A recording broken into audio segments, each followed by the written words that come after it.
Bismillahirrahmanirrahim. Assalamualaikum warahmatullahi wabarakatuh. Yang terhormat Ibu Farida Rohayani MPD selaku dosen pengampu pada mata kuliah pengembangan alat permainan edukatif dan teman-teman sekalian yang kami banggakan. Izinkan kami dari kelompok 1 untuk menyampaikan hasil diskusi kami. Assalamualaikum warahmatullahi wabarakatuh. Perkenalkan, nama saya Dwi Septi Haryanti dengan NIM 200110113. Peran orang tua dalam permainan anak. Bermain adalah bagian dari dunia anak. Ketika hal ini menjadi bagian dari dunianya, maka bermain adalah hak yang harus dipenuhi bagi si anak. Dalam bermain, anak dapat menerima banyak rangsangan. Selain membuatnya senang, bermain juga dapat menambah pengetahuan bagi anak. Dalam proses belajar, anak-anak mengenalnya melalui permainan, karena tidak ada cara yang lebih baik dalam meningkatkan kecerdasan otaknya melalui kegiatan melihat, mendengar, meraba, dan merasakan, yang semuanya itu dapat ditemukan dalam kegiatan bermain. Pembelajaran dengan cara bermain ini harus sesuai dengan tahap-tahap perkembangan, kemampuan, dan perilaku anak. Karena anak-anak akan bermain sesuai dengan apa yang akan mereka pelajari. Orang tua memiliki peran yang sangat besar ketika anak sudah mengetahui dunia luar, serta mengajarinya selaras dengan temponya sendiri. Orang tua adalah sosok yang seharusnya paling tahu kapan dan bagaimana anak belajar sebaik-baiknya.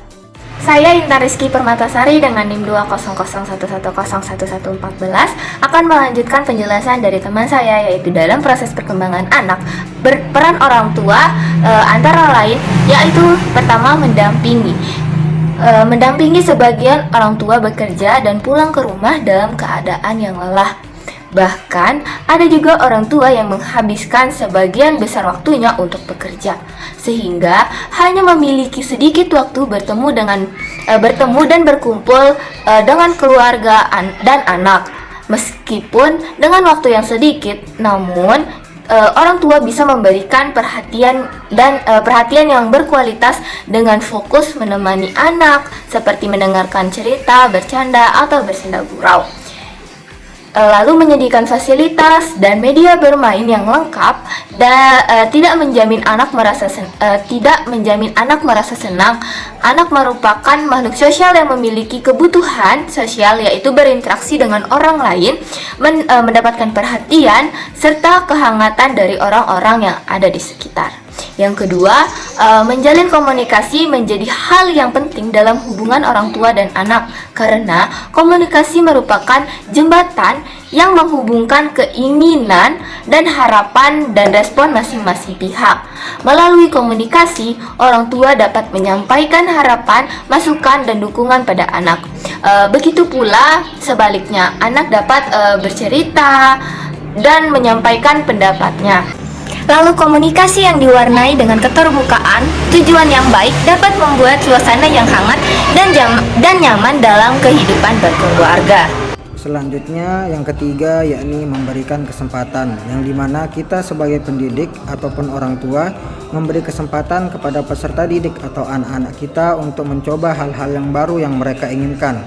Terkadang anak memiliki antusias atau rasa ingin mencoba yang sangat tinggi, sehingga banyak hal baru yang mereka ingin lakukan.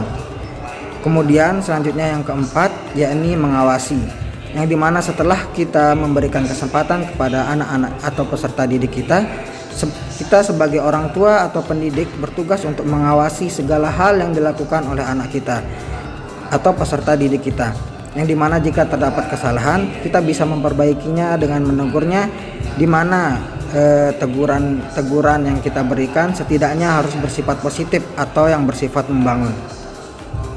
Assalamualaikum warahmatullahi wabarakatuh. Perkenalkan, nama saya Haja, NIM 20011010117. Saya dari kelompok 1 dan di sini saya akan melanjutkan presentasi dari teman-teman sebelumnya, yaitu peran orang tua dalam perkembangan anak. Mendorong atau memberikan motivasi dan mengarahkan anak. Seperti yang kita ketahui, orang tua adalah guru pertama bagi anak, karena orang tualah yang memberikan pendidikan pertama kali kepada anak. Motivasi atau memberikan dorongan adalah syarat mutlak bagi pembelajaran anak dan dalam hal bermain. Orang tua haruslah senantiasa memberikan motivasi atau dorongan agar anak giat belajar dan juga berprestasi dan lebih terampil dalam hal bermain. Ada beberapa hal yang dapat diberikan orang tua kepada anak dalam hal memotivasi atau memberikan dorongan, yaitu biarkan anak bermain sambil belajar yang dapat mengembangkan pengetahuan dan perkembangan anak. Selanjutnya, berikan dukungan sepenuhnya kepada anak. Jangan terlalu melarang anak, biarkan anak bermain dan mengeksplorasi lingkungannya. Yang dilakukan orang tua hanyalah mengawasi anak. Selanjutnya, berikan apresiasi. Ketika anak telah melakukan atau mampu mengerjakan sesuatu, berilah anak tersebut hadiah atau apresiasi agar anak lebih semangat dalam mengerjakan sesuatu.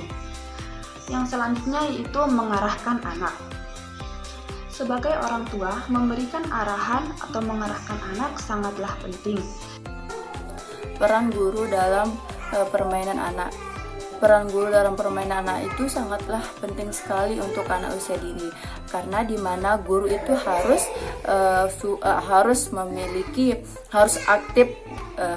aktif dalam mengawasi dan membimbing anak dalam bermain. Misalkan pada saat di dalam kelas, guru itu harus mengawasi gitu setiap apa yang dilakukan oleh anak. Misalkan anak itu bermain puzzle gitu, nah kemudian kita harus mengawasi mereka apakah permainan yang digunakan untuk anak ini mampu mengembangkan karakteristik anak atau mampu mengembangkan kemampuan anak. Kemudian guru itu harus menentukan dulu alat dan bahannya, apakah alat yang digunakan anak untuk bermain ini aman tidak, atau alat yang digunakan bermain ini cocok tidak untuk anak yang akan bermain. Kemudian guru harus mengecek terlebih dahulu apakah alat yang digunakan ini aman dan mudah digunakan untuk mereka. Kemudian guru itu harus menyesuaikan permainan sesuai apa yang anak itu butuhkan, sesuai apa yang anak itu inginkan gitu. Misalkan anak ingin misalkan pada hari ini guru itu akan mengajari tentang mengenal warna. Nah, guru akan menentukan guru akan menggunakan media apa saja gitu untuk bermain. Dan juga peran guru dalam permainan anak, yaitu di mana guru harus melakukan elaborasi dalam mendidik anak didiknya. Dikarenakan dengan melakukan elaborasi, gunanya dapat mengembangkan dan merangsang daya pikir anak dengan melalui bermain. Karena guru yang profesional sudah pastinya akan lebih menghargai apa yang dibutuhkan oleh dan siap menjadi model anak didiknya dalam kegiatan proses bermain. Guru bertugas sebagai evaluator kegiatan bermain, bertugas melakukan pengamatan serta penilaian terhadap sejauh mana kegiatan yang dilakukan anak didik untuk memenuhi kebutuhan mereka masing-masing. Dalam melakukan evaluasi kegiatan belajar melalui bermain, seorang guru harus mampu mengaitkannya dengan materi pembelajaran, lingkungan, serta kegiatan yang telah dirancang dalam tujuan kurikulum, dan apabila diperlukan dapat diubah tatanannya. Peran guru yang terakhir dalam kegiatan bermain adalah sebagai perencana. Guru harus merancang suatu pengalaman yang baru untuk mendorong anak didiknya mengembangkan minat mereka. Dengan begitu, seorang guru dapat membuka pemikiran siswanya menjadi lebih luas. Pelajaran bukan hanya bisa didapatkan dengan